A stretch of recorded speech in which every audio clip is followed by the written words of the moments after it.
বাংলাদেশত দীৰ্ঘদিন ধৰি হিন্দুসকলৰ ওপৰত চলি থকা অমানৱীয় অত্যাচাৰৰ বিৰুদ্ধে সনাতনী ঐক্য সমিতিয়ে কাঠিগড়াৰ বিহাৰাত বাইক ৰেলী লৈ প্ৰতিবাদ সাব্যস্ত কৰে।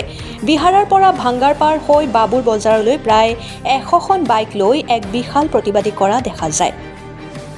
প্ৰতিবাদকাৰীৰ মাজত উপস্থিত আছিল উত্তৰ কৰিমগঞ্জৰ বিধায়ক কমলেক্ষ দে পুৰকায়স্থৰ লগতে বিশ্ব হিন্দু পৰিষদৰ বিভিন্ন বিষয়া। বাংলাদেশৰ হিন্দু মাতৃ ভগ্নীৰ ওপৰত যি অত্যাচাৰ, মন্দিৰ ধ্বংস, ঘৰ দুৱাৰ লুণ্ঠন, দোকান পোহাৰ লুণ্ঠন, বিভিন্ন অত্যাচাৰ চলিছে, এয়াই নেকি বাংলাদেশৰ শিক্ষা? কোন শাস্ত্ৰত লিখা আছে নে মানৱ জাতিক অত্যাচাৰ কৰা? বাংলাদেশৰ প্ৰধানমন্ত্ৰীৰ ফটোখন সকলোৰে ঘৰত লগাইছিল যদিও সেই প্ৰধানমন্ত্ৰীক বাংলাদেশৰ পৰা খেদি পঠিয়াই তেওঁলোকে সকলো লুটপাট কৰিছে। এয়া শিক্ষিত সমাজৰ কাম নেকি? বিশ্ব হিন্দু পৰিষদৰ বিভিন্ন বিষয়াসকলে বাংলাদেশৰ এনে অত্যাচাৰৰ বিৰুদ্ধে তীব্ৰ সমালোচনা কৰে। ব্যুরো রিপোর্ট, অরুণোদয় আসাম। আমাদের রাজপুত সেনার দরকার নেই, মারাঠা সেনার দরকার নেই, গুর্খা রেজিমেন্টের দরকার নেই। ওই 125 কোটি ভারতবর্ষের হিন্দু ওই মোদী সরকারকে বলবো একবার সীমান্তের গেটটা খুলে দাও। আমরা বাংলাদেশের এক প্রান্ত থেকে আরেক প্রান্ত পর্যন্ত আমরা হেঁটে যাব। তার প্রতিবেশীর বোনকে ধর্ষণ করার শিক্ষা দেয়। এটা কোন ধর্ম, এটা কোন সংস্কৃতি যে তার প্রতিবেশী সংখ্যালঘু ভাইয়ের ঘরে আগুন জ্বালিয়ে দেওয়ার শিক্ষা দেয়? এটা কোন সভ্যতা, এটা কোন সংস্কৃতি? তার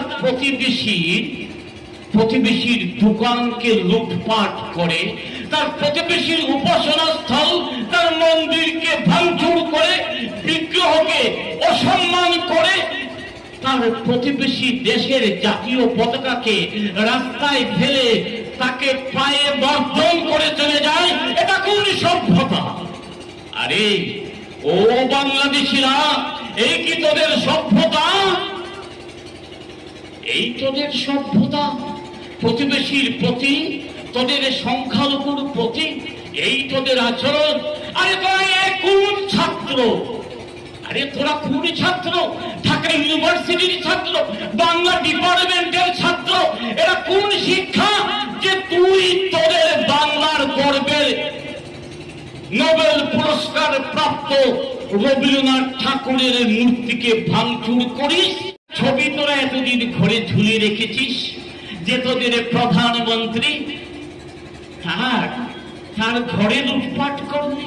এই তোরা শিক্ষাটা ইউনিভার্সিটি থেকে পেয়েছিস, দোকানপাট লুট করেছিস। তোরা ছাত্র, আর তোরা ছাত্ররা ইউনিভার্সিটিতে ভাঙচুর করেছিস, রবীন্দ্রনাথের মূর্তিকে ভাঙচুর করেছিস, প্রধানমন্ত্রীর ঘরে লুটপাট করেছিস। সেখানেই তো শেষ নয় ওরে বড় বড় ছাত্র, এই তোদের শিক্ষা? তোরা প্রধানমন্ত্রী, মহিলা প্রধানমন্ত্রীর অন্তর্বাসকে বাসের আগায় নাচিয়ে নাচিয়ে পৃথিবীকে দেখিয়ে দিয়েছিস কি তোদের সভ্যতা? বাংলাদেশকেও তার উপযুক্ত শাস্তি দেওয়া। তাই আমি কেন্দ্রীয় সরকারের কাছে আবেদন জানাচ্ছি, অতি সত্ত্বর শান্তি সেনা সেখানে পাঠান, হিন্দুদেরকে রক্ষা করুন, আর হিন্দুদের 27% জমি আমাদেরকে দেন যাতে সেখানে হিন্দুরা বসবাস করতে পারে।